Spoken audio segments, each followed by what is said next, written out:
أعوذ بالله من الشيطان الرجيم بسم الله الرحمن الرحيم ويعبدون من دون الله ما لا يضرهم ولا ينفعهم ويقولون هؤلاء شفعاؤنا عند الله قل أتنبئون الله بما لا يعلم في السماوات ولا في الأرض سبحانه وتعالى عما يشركون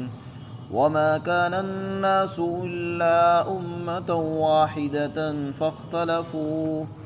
ولولا كلمة سبقت من ربك لقضي بينهم فيما فيه يختلفون ويقولون لولا أنزل عليه آية من ربه فقل إنما الغيب لله فانتظروا إني معكم من المنتظرين۔ اور یہ لوگ اللہ کو چھوڑ کر ایسے معبودوں کی عبادت کرتے ہیں جو نہ ان کو نقصان پہنچا سکتے ہیں اور نہ ہی نفع پہنچا سکتے ہیں، اور کہتے یہ ہیں کہ یہ ہمارے سفارشی ہیں اللہ کے نزدیک، یہ ہمارے سفارش کرنے والے ہیں اللہ کے ہاں۔ آپ کہہ دیجئے کیا تم اللہ کو ایسی چیز کی خبر دے رہے ہو جس کو اللہ بھی نہیں جانتا، نہ آسمانوں میں نہ زمین میں، اور اس کی ذات تو پاک ہے اور بلکہ بہت بلند ہے ان تمام چیزوں سے جن کو یہ شریک کرتے ہیں۔ اور شروع میں تمام انسان ایک ہی جماعت تھے، ایک ہی دین پر تھے، پھر وہ آپس میں انہوں نے اختلاف کیا، اور اگر آپ کے رب کی طرف سے ایک بات پہلے سے طے نہ ہوتی تو ان کے درمیان فیصلہ ہو چکا ہوتا اس بات میں جس میں یہ اختلاف کر رہے ہیں۔ اور یہ کہتے ہیں کہ آپ کے اوپر آپ کے رب کی طرف سے کوئی نشانی اور معجزہ کیوں نہیں اتارا گیا؟ آپ کہہ دو کہ غیب کی باتیں اللہ کے پاس ہیں، بس تم انتظار کرو، میں بھی تمہارے ساتھ انتظار کر رہا ہوں۔ پہلی آیت میں سب سے پہلے اللہ تعالیٰ نے مشرکین اور کافر ان کی کم عقلی کو بیان فرمایا ہے، اور ان کے قول اور عمل میں جو تردید ہے، مخالفت ہے، اس کو بیان فرمایا ہے۔ جو لوگ اللہ کو نہیں مانتے اور اللہ کو چھوڑ کر غیر اللہ کی عبادت کرتے ہیں، ایسے لوگوں کے متعلق اللہ تعالیٰ فرماتے ہیں کہ جو ذات خالق اور مالک ہے، جس نے سب کچھ بنایا، انسان کو بنایا، اس کو روزی بھی وہی دے رہا ہے، اس کو چھوڑ دینا یہ بہت بڑی حماقت ہے۔ ہونا تو یہ چاہیے کہ ہم اللہ کے سامنے جھکے رہیں، اسی سے سب کچھ مانگتے رہیں، اسی سے مدد طلب کریں، اسی کے سامنے جھکیں، لیکن انسان اتنا ناشکر ہے کہ اللہ کو چھوڑ کر ایسی چیزوں کو اپنا رب اور خدا بنا بیٹھا جو اس کے نفع نہ نقصان کے مالک ہے، نہ نفع کے مالک ہے، بلکہ وہ خود اپنے نفع نقصان کے مالک نہیں ہے، نہ وہ اس کو نفع پہنچا سکتے ہیں نہ نفع نقصان پہنچا سکتے ہیں، ایسے عاجز اور بے بس ہیں۔ قرآن کریم میں اللہ نے فرمایا کہ ان کے معبود اتنے بے بس ہیں کہ اگر مکھی بھی آ کر بیٹھ جائے تو وہ اس کو نہیں اڑا سکتے، کتا آ جائے تو اس کو بھگا نہیں سکتے۔ تو جو اتنا عاجز ہو کہ اپنے اوپر سے مکھی نہیں ہٹا سکتا، وہ تمہاری مصیبتوں کو کیسے ہٹا دے گا؟ تمہارے اوپر آفتیں آ رہی ہوں، مصیبتیں آئیں گی، اس کو کیسے دور کر دے گا وہ؟ بھلا انسان کو تھوڑی سی عقل لگا کر سوچنا چاہیے کہ میں کس کو اپنا رب بنا رہا ہوں۔ تو یہ جس کو اللہ کے علاوہ جس کو یہ خدا بناتے ہیں مشرکین، اس میں سارے لوگ آ گئے، اس میں مشرک ہیں، غیر مسلم جتنے بھی ہیں جو اللہ کو چھوڑ کر غیروں کی عبادت میں لگے ہوئے ہیں، ان سب سے اس میں خطاب ہے۔ تو اللہ فرماتے ہیں جو لوگ اللہ کے علاوہ کسی اور کی عبادت کرتے ہیں، ان میں بہت سے تو جانور ہیں، بہت سے لوگ ایسے جو جانوروں کی عبادت کرتے ہیں، بہت سے ایسے ہیں جو جانوروں کو چھوڑ کر بے جان چیزوں کی عبادت کرتے ہیں، جیسے پتھر، کوئی گوبر کی عبادت کر رہا ہے، کوئی درخت کی پوجا کرنے میں لگا ہوا ہے، کوئی گائے کی پوجا کر رہا ہے، کوئی کسی کی پوجا کر رہا ہے، کوئی پیر کی پوجا کر رہا ہے۔ تو اللہ فرماتے ہیں یہ سب، چاہے وہ جاندار ہوں چاہے بے جان ہوں، یہ نفع اور نقصان کے مالک نہیں ہے، نہ تمہیں ایک ذرے کا نفع پہنچا سکتے، نہ ایک ذرے کے برابر تمہیں نقصان پہنچا سکتے۔ تو جو چیز ایسی ہو جو نفع نقصان کی مالک ہی نہیں ہے تو تم اس کی عبادت کیوں کرتے ہو؟ آدمی اگر کسی کی عبادت کر رہا ہے، کسی کو اپنا بڑا ماننا ہے، وہ اس لیے مانتا ہے کہ اس سے کچھ نفع کی امید ہوتی ہے، یا اس کے خطرہ، اس کے ڈر، اس کا خوف ہوتا ہے، اور یہاں تو کچھ ہے ہی نہیں، پھر ایسا کیوں ہو رہا ہے؟ اور جب مشرکین سے کہا بھی جاتا ہے، اگر آپ ان سے کہو گے کہ بھئی آپ لوگ ایسا کیوں کرتے ہو، کم سے کم تھوڑا سا عقل لگا کر سوچو کہ ہم کس کو معبود بنا رہے ہیں، تو پھر شیطان نے ان کو ایک نقطہ سجھا دیا ہے اور ایک طریقہ بتا دیا ہے۔ شیطان بھی چونکہ بہت چالاک ہوشیار ہے، تو وہ اپنے ماننے والوں کو ایسے ایسے طریقے سکھا دیتا ہے۔ چنانچہ اگر ہم کسی سے بھی کہیں گے، جو لوگ پیروں پر جا رہے ہیں، پیروں کی عبادت کر رہے ہیں، ان کے سامنے سجدہ، ان سے مرادیں مانگ رہے ہیں، وہ بھی، اور جو بتوں کی عبادت کرتے ہیں وہ بھی، اگر ان سے پوچھا جائے کہ بھئی آپ ان کی پوجا کیوں کرتے ہو، جبکہ اللہ تو ایک ہے، اس کو پوجنا چاہیے، تو سب کیا کہتے ہیں؟ وہ یہ کہتے ہیں کہ ہم مانتے تو اللہ کو ہی ہیں، ہم سب اللہ کو یعنی ایشور کو ہی مانتے ہیں، وہی ہمارا بڑا ہے، لیکن ہم ان کی پوجا اس لیے کرتے ہیں کیونکہ یہ ہماری سفارش ہی کرنے والے ہیں، اللہ کے یہاں، ایشور کے یہاں یہ ہماری سفارش کریں گے۔ قرآن میں ایک دوسری جگہ پر اللہ نے فرمایا مَا نَعْبُدُهُمْ إِلَّا لِيُقَرِّبُونَا إِلَى اللَّهِ زُلْفَىٰ، جب ان سے کہا گیا کہ تم ان کی پوجا کیوں کرتے ہو، تو کہنے لگے ہم تو اصل اللہ ہی کو مانتے ہیں، بس ان کی پوجا اس لیے کرتے ہیں کہ یہ ہمیں اللہ کے قریب کرنے والے ہیں، اللہ سے قریب کر دیں گے، ہماری سفارش کریں گے، اللہ کے ہمیں قریب پہنچانے والے ہیں، بس اس لیے ان کی پوجا کرتے ہیں۔ تو اس طریقے سے شیطان نے یہ بھی بتا دیا کہ مشرکین یہ سمجھتے رہے کہ ہم اللہ ہی کو اپنا رب مانتے ہیں، اور جو شرک کر رہے ہیں تو شرک کو گناہ بھی نہ سمجھیں، بلکہ شرک کو اس نیت سے کر رہے ہیں کہ یہ بھی عبادت ہے اور اللہ اس سے خوش ہوتے ہیں، نعوذ باللہ۔ اللہ تعالیٰ فرماتے ہیں کہ تم نے ایک تو گناہ یہ کیا، شرک کیا، دوسرا گناہ یہ کیا کہ ان کو اپنا سفارشی سمجھ لیا۔ ہر چیز پر کوئی دلیل ہونی چاہیے۔ اللہ نے شرک کو کبھی جائز نہیں کیا ہے، تو تم نے شرک کو کیسے جائز کر دیا خود اپنی طرف سے؟ تو اللہ تعالیٰ فرماتے ہیں تم تو ایسی بات کر رہے ہو جس کا نہ سر نہ پیر،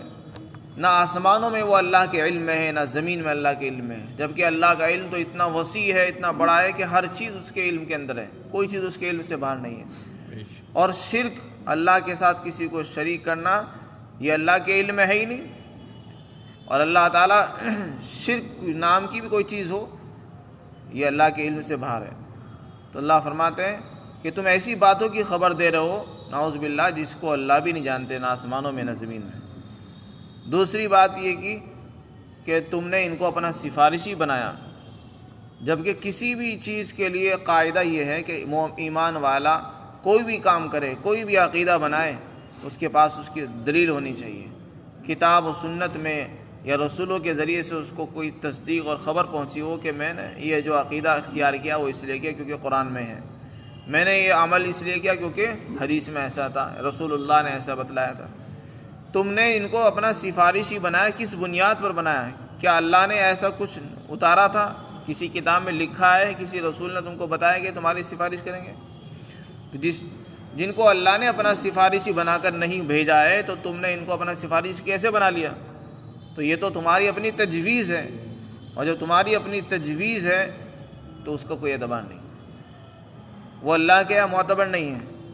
اللہ کے یہاں سفارش کرنے کا حق اس کو ہے جس کو اللہ اجازت دیں گے، جیسے کہ اس سے پہلے آ چکا۔ اللہ کے یہاں کسی کو سفارش کا حق نہیں ہوگا، اس کی اجازت کے بغیر کوئی نہیں کر سکتا۔ تو ایک تو گناہ کر رہے ہیں شرک، اور پھر اس پر دلیل بھی پیش کر رہے ہیں جواز کی کہ جیسے وہ جائز ہو جائے۔ تو اللہ فرماتے ہیں اور یہ اللہ کو چھوڑ کر ایسی چیزوں کی عبادت کرتے ہیں جو ان کو نہ نقصان پہنچا سکتی ہے نہ نفع پہنچا سکتی ہے۔ اور جب ان سے کہا جاتا ہے کہ تم ایسا کیوں کرتے ہو تو اس کے جواب میں کہتے ہیں کہ یہ تو ہمارے سفارشی ہیں اللہ کے ہاں، جب ہم اللہ کے یہاں پہنچیں گے تو یہ ہماری سفارش کریں گے۔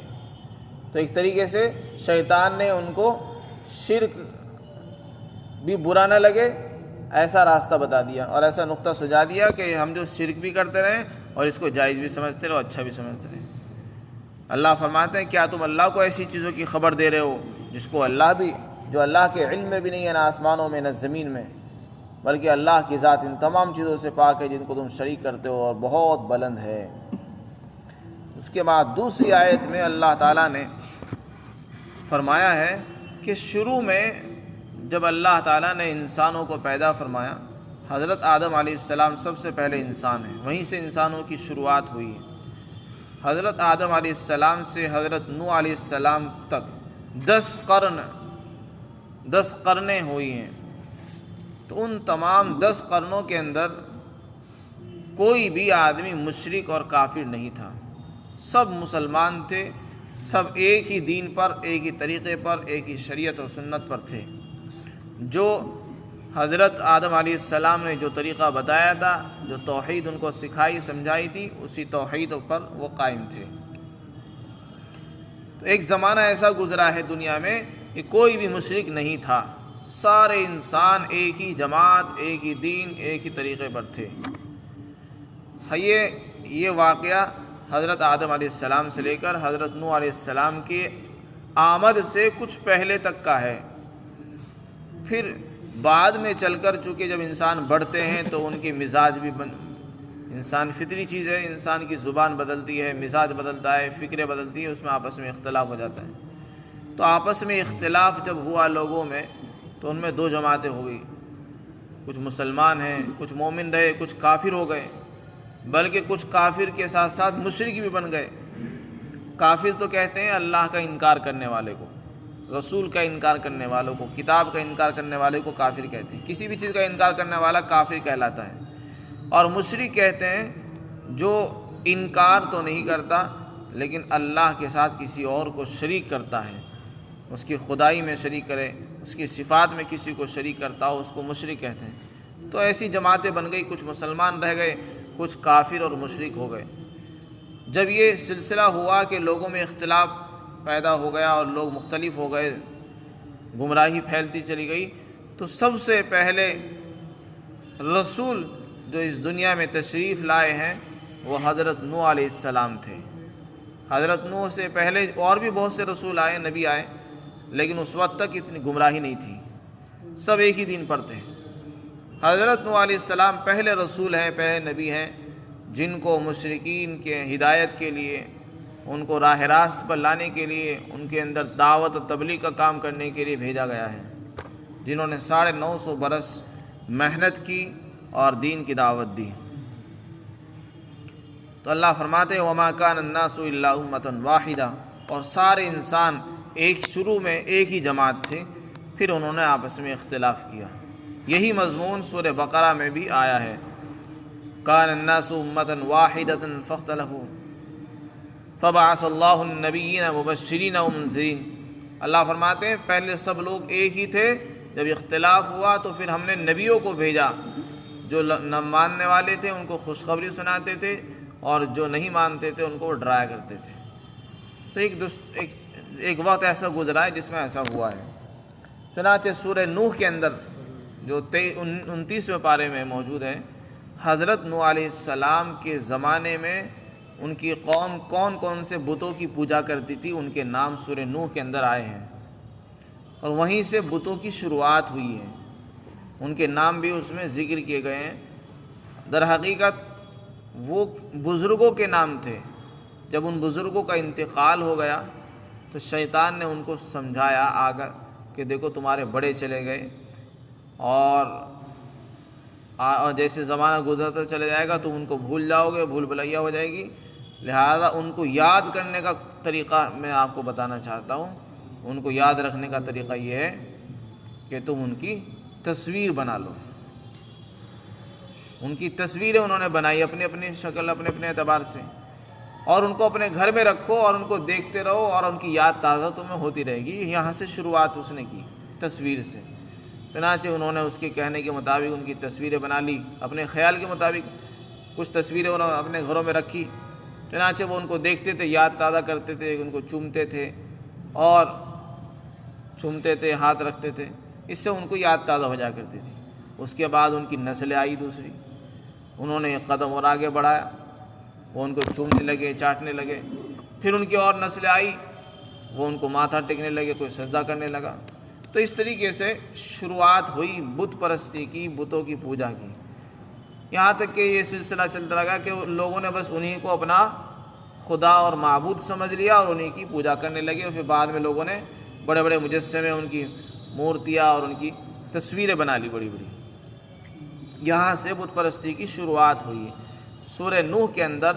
ایسے بتوں کا نام ہے، وہ در حقیقت ان کے اس زمانے کے کوئی بزرگ رہے ہوں گے اور بعد میں چل کر پھر ان کے بت بن گئے۔ اللہ فرماتے ہیں ولولا، اور اگر آپ کے رب کی طرف سے ایک بات پہلے سے طے نہ ہوتی تو ان کے درمیان فیصلہ ہو چکا ہوتا جس میں یہ اختلاف کر رہے ہیں۔ اللہ کی طرف سے ایک بات طے نہ ہوتی، اس کا کیا مطلب ہے؟ جو لوگ مشرک ہیں یا کافر ہیں، وہ ان کے مشرک اور کفر کا تقاضا تو یہ ہے کہ ان پر فوری طور پر عذاب آ جانا چاہیے۔ جو مسلمان ہیں وہ زندہ رہیں، اور جس نے بھی اللہ کی نافرمانی کی اس پر فوراً عذاب آ جائے اور وہ ختم ہو جائے۔ ہونا تو یہ چاہیے، کیونکہ وہ عذاب کا مستحق بن چکا، اس پر عذاب نازل ہو جائے، کیونکہ وہ اللہ کا باغی ہے، وہ زمین پر رہنے کے لائق نہیں ہے۔ اللہ کی زمین ہے، اللہ کا رزق ہے، اور وہ اللہ کی نافرمانی کر رہا ہے، وہ اس لائق نہیں کہ رہے، تو فوری طور پر عذاب آنا چاہیے۔ لیکن مفسرین نے لکھا ہے کہ یہاں مراد یہ ہے، اللہ نے چونکہ اس دنیا، اس کائنات کو بنانے سے پہلے یہ فیصلہ کر لیا تھا کہ یہ دنیا جزا اور سزا کی دنیا نہیں ہے، یہ تو دارالعمل ہے، اس میں تو عمل کیا جائے گا، دارالامتحان ہے یہ، اس میں تو عمل کرنے کے لیے، امتحان کے لیے لوگوں کو چھوڑ دیا گیا، اچھے برے عمل کرو، برے عمل کرو، کرتے رہو۔ ہم نے حساب کے لیے، عذاب دینے کے لیے، ثواب دینے کے لیے آخرت کو بنایا، قیامت، اسی میں سب کچھ کرنا ہے۔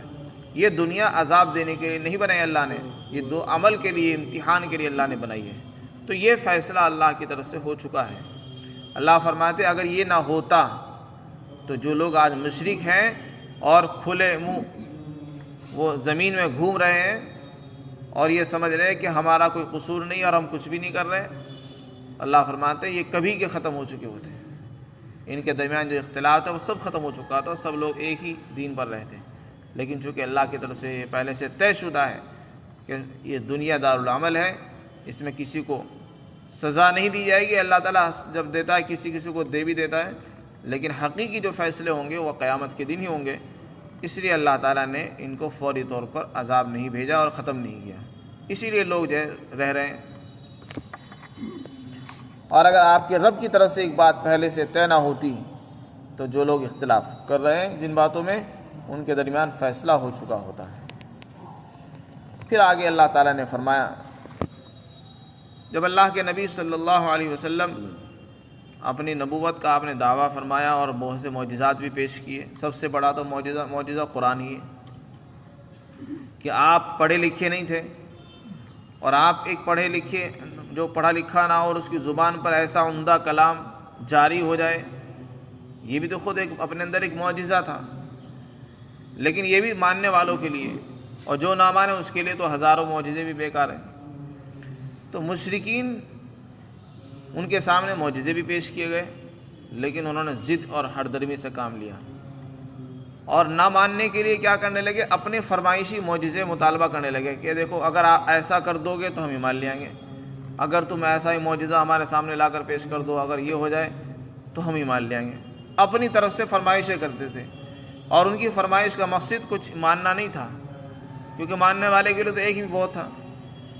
ان کا مقصد تھا پریشان کرنا، ضد اور ہردرمی تھی صرف۔ تو اللہ تعالیٰ نے اس کا جواب دیا ہے، اور یہ فرمایا کہ کچھ لوگ یہ کہتے ہیں کہ آپ کے اوپر کوئی نشانی کیوں نہیں اتاری گئی آپ کے رب کی طرف سے۔ اس کے جواب میں آپ کو بتایا گیا کہ آپ ان سے کہہ دو کہ غیب کا علم تو اللہ کے پاس ہے، غیب کا علم اللہ کے پاس ہے۔ اس کا کیا مطلب ہے؟ یعنی معجزہ آنا یہ بھی ایک غیب کی چیز ہے، آئے گا نہیں آئے گا۔ اور بعض مفسرین نے اس کا مطلب بیان کیا ہے کہ تم نے جو حرکت کی ہے، ضد اور ہردرمی سے جو کام لیا ہے، تم اس کی وجہ سے سزا کے مستحق ہو چکے ہو۔ اب عذاب کب آئے گا یہ بھی غیب کی چیز ہے، یہ ہمارے علم سے باہر ہے، اللہ کو پتہ ہے۔ تو غیب کا علم اللہ کو ہے، بس تم انتظار کرو کب عذاب آئے، عذاب تو تمہارے لیے طے ہو چکا ہے، وہ کب آئے گا اس کے بارے میں ہم نہیں جانتے، اللہ کو پتہ ہے، لہذا بس انتظار کرو۔ تو یہ کہا گیا، آپ کہہ دو کہ غیب کا علم اللہ کو ہے، بس انتظار کرو تم، اور میں بھی تمہارے ساتھ انتظار کر رہا ہوں۔ اللہ تعالیٰ ہم سب کو